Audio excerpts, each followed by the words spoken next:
Oi, pessoal, aqui são as alunas Manuela, Maria Eduarda e Ana Clara, do primeiro ano do Colégio Objetivo, apresentando um trabalho em forma de podcast sobre um filme chamado Vidas ao Vento.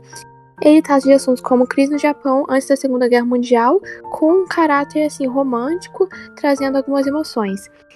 Agora a gente vai passar a palavra para Ana Clara para ela falar um pouquinho, contextualizando sobre o filme e dando a opinião dela também.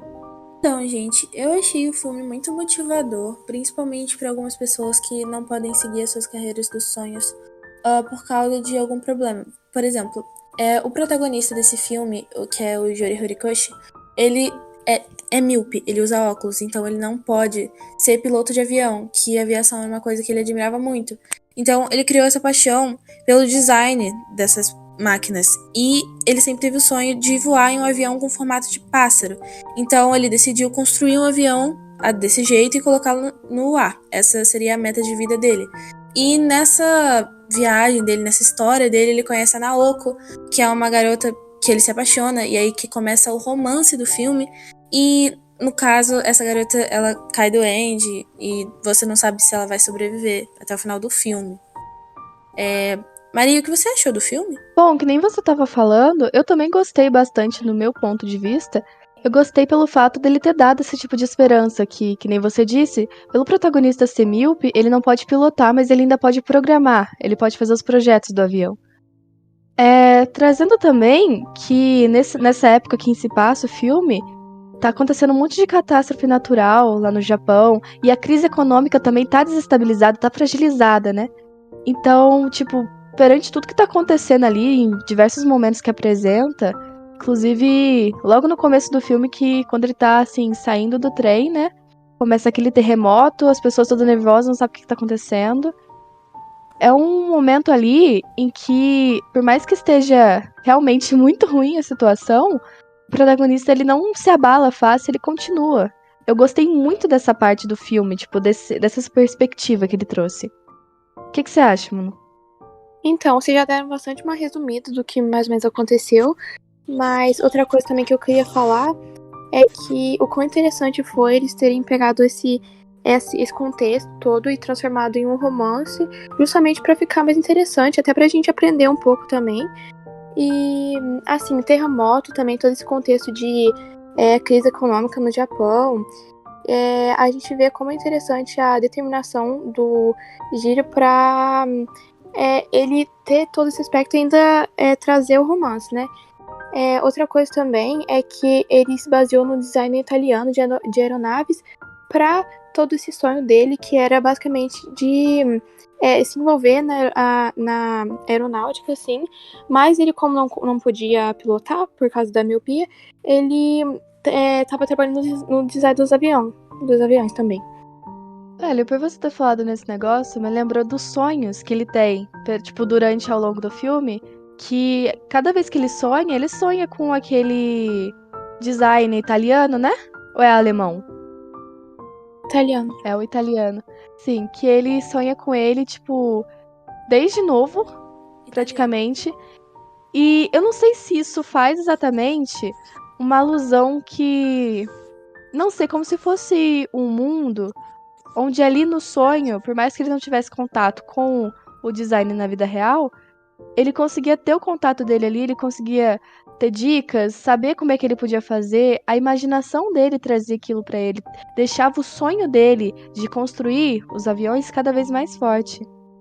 Outra perspectiva que eu tive sobre foi que, assim, eu não sei se realmente foi o objetivo do autor do filme fazer isso, mas eu tive uma perspectiva de, tipo assim, ele. O sonho dele realmente era de fazer o avião como uma coisa bonita, entende? Não como um instrumento de guerra. Então, ele estava muito fragilizado também pela doença da noiva dele. Então, isso era pra ser, assim, uma coisa que ele sonhava como criança, como uma coisa de lazer, entendeu? Uma coisa que ele achava bonita. Então, por mais que o sonho dele tenha se realizado, ele não queria tanto assim que fosse como um instrumento de guerra o avião dele. Porque era realmente um pássaro. Ele tava vendo aquilo lá como um pássaro, então era pra ser uma coisa bonita, gente.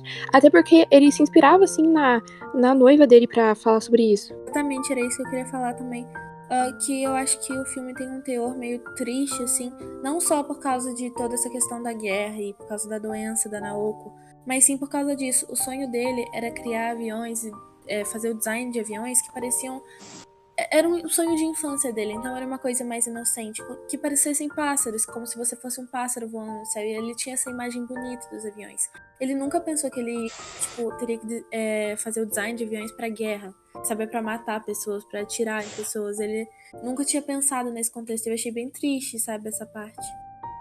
Sabe o que é interessante? Mais uma curiosidade é que nesse fato dele querer fazer, inclusive como a Manu diz, ele faz o projeto do avião como se fosse um pássaro, é que o simbolismo do pássaro, geralmente, é para poder alcançar a ideia do divino, tipo, da alma, sabe, da pessoa, quando ela tá se libertando. Vocês acham que isso também teria a ver com o pretexto do filme no sentido sentimentalista que ele traz, junto com a noiva dele? Eu acho que tem bastante a ver, sim. É porque o pássaro realmente traz essa ideia de liberdade, né? Então, como eles não estavam livres na época, pode ser sim uma crítica social, achei interessante. Eu acho que o que pesou na consciência dele foi mais dele estar lutando, triste, assim, a noiva dele lutando pela vida, e ele, assim, criando uma coisa para justamente o contrário, né? No caso, é tirar vidas. Então, eu acho que isso pesou muito nele também. Até no momento que ela faleceu também. Considerando que ele estava vivendo aquele período, né, que é um período anterior à Segunda Guerra Mundial, se eu não me engano.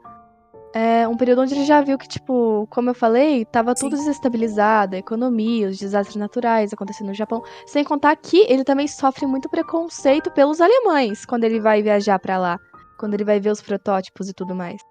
Sim. O significado trazendo isso pra vida real, como é que vocês acham que a gente consegue? Tipo, pensando assim.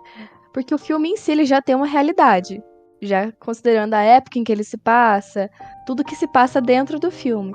Mas trazendo, tipo, o que a gente acha? Qual é o significado disso, exatamente, que a gente consegue tirar? Eu acho que nem tudo que você gostaria de ter na vida você pode, é o que a gente falou no início dele ser míope e não poder pilotar, mas ele ainda podia fazer o design dos aviões, ou seja, você não deveria simplesmente desistir dos seus sonhos porque tem alguma coisa te impedindo. Mas falando no quesito, também no que a gente falou do pássaro e tal, não foi do jeito que ele desejava, mas ele teve que lidar com isso, ainda por cima. Porque ele tava defendendo o país dele. Então ainda era uma causa nobre, sabe? Como se, mesmo que assim, você não consegue, como eu posso dizer, seguir exatamente, que nem a gente tinha visto na aula esses dias, é a mudança de perspectiva, né? A resiliência? Acho que é.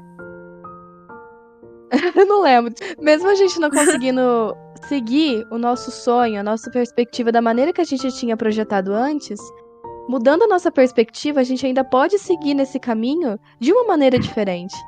O filme também trata muito do desenvolvimento da nação japonesa, porque nesse momento o Japão não tinha assim matéria-prima, assim, matéria de desenvolvimento para oferecer nesses materiais bélicos, ao contrário da Alemanha, que tipo assim estava deslanchando nesse ponto de vista, assim, ponto de vista social e bélico, né? Então isso foi uma coisa que a gente aprende também vendo o filme. É Hayao Miyazaki, né? Foi o último filme que ele Exatamente. fez. Foi afirmado Sim. que Vidas ao Vento ia ser o último filme dele como diretor. Então, todos os críticos, assim, que viram o filme, né, analisar a obra como um testamento, verdade. um resumo de carreira do cara, né? Antes da aposentadoria.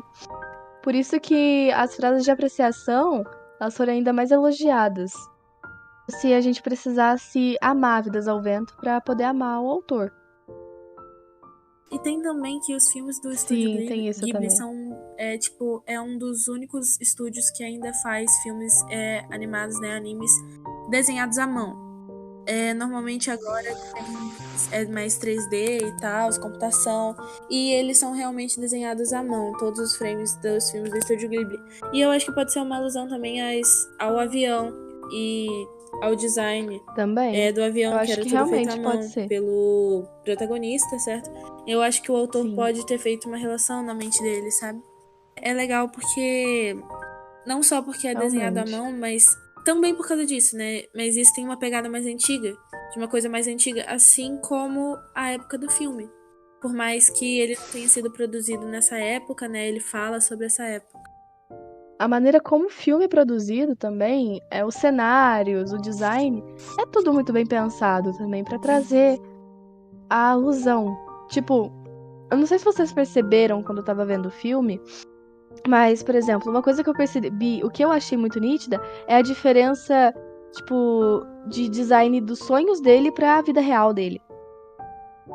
Óbvio que além do, tipo, da perspectiva de fundo, enfim, eu não tô querendo dizer sobre o fundo da imagem em si, mas tudo parece mais vivo nos sonhos dele, tudo parece mais fantasioso, mais esperançoso. A maneira como o cara conversa com ele, como as pessoas estão, as cores são mais vibrantes. E quando você volta digamos que pra vida real dele, pro momento real ali, tá tudo meio mais apagado, as pessoas não estão exatamente daquele jeito, as interações das pessoas são mais frias, basicamente. Eu não sei se vocês perceberam isso. Esse filme, eu achei ele muito bem pensado nesse ponto. É um filme muito legal, muito bonito e muito completo. Eu achei um filme muito bom. E o protagonista, ele é do Japão, mas ele pega os designs da Itália. Não eram esses os países que estavam em conflito, né? Era o Japão com os Estados Unidos, a Itália não estava nesse meio, mas ele estava usando um design que basicamente foi inspirado de outro país para defender o país dele. O que eu também achei legal, parando pra pensar agora. Também teve disso de, acho que no começo, no meio do filme, quando ele foi fazer aquela viagem com os colegas pra Alemanha, quando ele tava vendo um dos protótipos de voo, os guardas pararem ele, tipo, falando, não chega perto, fica longe, por causa que os japoneses copiam tudo. Sobre crítica, eu pessoalmente não consigo pensar em nenhuma agora, porque eu realmente só achei qualidades nesse filme. Apesar de, tipo assim, o filme ser bem longo, até de 2 horas, eu achei que é bem interessante. Não teve partes em que eu achei que poderiam ser cortadas, eu achei todas bem importantes pro filme e um enredo bem legal. Mas enfim, foi isso o nosso podcast e a nossa visão sobre o filme Vidas ao Vento. Obrigada, Manu, obrigada, Ana, por terem estado aqui e obrigada a vocês por terem escutado.